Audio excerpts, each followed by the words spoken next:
পুকুর সেচে কিভাবে মাছ ধরা হয় সেটা আপনাদেরকে দেখানোর চেষ্টা করছি।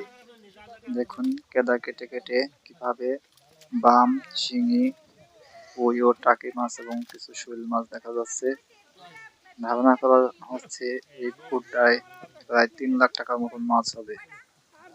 অনেক শিঙি মাছ দেখা যাচ্ছে। এই পর্যন্ত 3-4 ঝাঁকা শিঙি উঠানো হয়েছে। অনেক মাছই দেখা যাচ্ছে।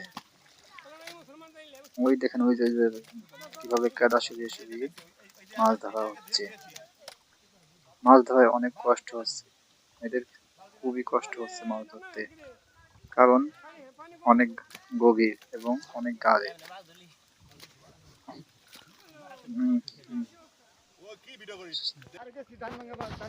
দেখুন এই যে শিঙি মাছ চেয়ানো হয়েছে এবং এই যে কিছু মাছ তোলা হয়েছে, এগুলো পরিষ্কার করা হবে। দেখুন কিভাবে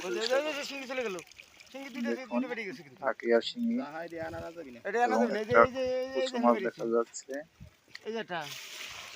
ভালোই শিঙি মাছ দেখা যাচ্ছে। মাছগুলো পরিষ্কার করা হচ্ছে। দেখুন সুন্দর সুন্দর কই এবং শিঙি এবং টাকি মাছ দেখা যাচ্ছে। এখন মাছগুলো বাছাই করা হবে এবং বাছাই করে পানিতে ছাড়া হবে। অনেক শিঙি মাছ পাওয়া যাচ্ছে।